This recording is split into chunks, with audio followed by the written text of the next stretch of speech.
Hello friends, welcome to my YouTube channel Shweta shorts. ఎలా ఉన్నారండి? ఈరోజు స్పెషల్ బియ్యం పాయసం అండి. స్టార్ట్ చేద్దాం. దానికోసం ఫస్ట్ ఒక ప్యాన్ తీసుకోండి. ప్యాన్ కొంచెం థిక్గా ఉన్నట్టు చూసుకోవాలండి.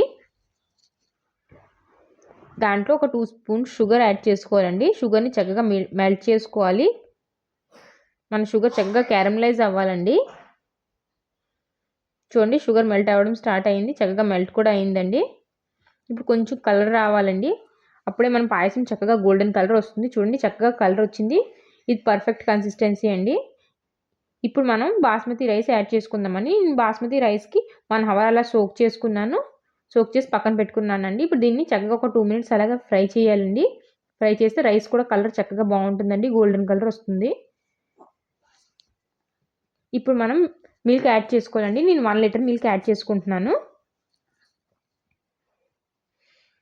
మిల్క్ యాడ్ చేసుకున్న తర్వాత చక్కగా మనం మిక్స్ చేసుకోవాలండి.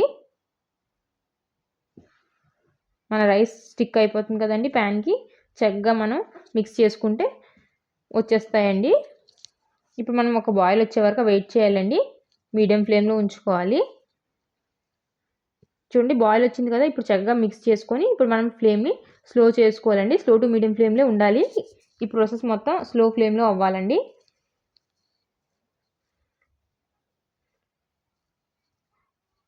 మరోసారి మిక్స్ చేసుకోవాలండి చక్కగా. చూడండి, చక్కగా మిక్స్ చేసుకున్నాము. స్లో ఫ్లేమ్లో చక్కగా మన పాయసం కూడా కుక్ అయిందండి. మిల్క్ కూడా చక్కగా రిడ్యూస్ అయింది. కలర్ కూడా మంచి గోల్డెన్ కలర్ వచ్చిందండి.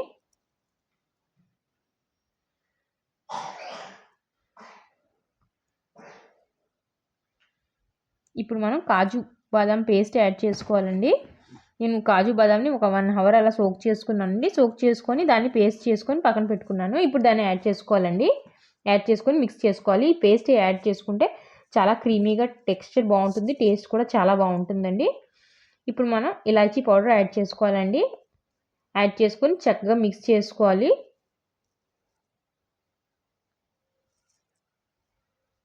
చూడండి, చక్కగా మన పౌడర్ మిక్స్ అయింది కదండి. ఒక 2 మినిట్స్ అలా మిక్స్ చేసుకోవాలి అండి. ఇప్పుడు మనం రైస్ చెక్ చేసుకుందామండి, కుక్ అయిందో లేదో. చూడండి, మన రైస్ చక్కగా కుక్ కూడా అయిపోయిందండి. ఇప్పుడు మనం షుగర్ యాడ్ చేసుకోవాలి. షుగర్ యాడ్ చేసుకొని ఒక 2 మినిట్స్ అలాగే మిక్స్ చేసుకోవాలండి. షుగర్ మెల్ట్ అయ్యే వరకు వెయిట్ చేయాలండి. దాని తర్వాత గ్యాస్ ఫ్లేమ్ని ఆఫ్ చేసుకోవాలండి. చూడండి, షుగర్ మెల్ట్ అయిపోయింది కదండి. చక్కగా మన పాయసం కూడా రెడీ అయింది. ఇప్పుడు డ్రై ఫ్రూట్స్ యాడ్ చేసుకొని గ్యాస్ ఫ్లేమ్ని ఆఫ్ చేసేయండి. ఆఫ్ చేసి ఒక చక్కగా కూల్ అయ్యే వరకు వెయిట్ చేయండి. ఒక 30 మినిట్స్ చూడండి. 30 మినిట్స్ అయ్యాక ఇలా టెక్స్చర్ వచ్చింది క్రీమీగా. ఇప్పుడు చక్కగా మిక్స్ చేసుకోవాలండి. మిక్స్ చేసుకొని సర్వ్ చేసుకోవడం అండి. మీకు వీడియో నచ్చితే like, share, subscribe. Thanks for watching. Bye friends.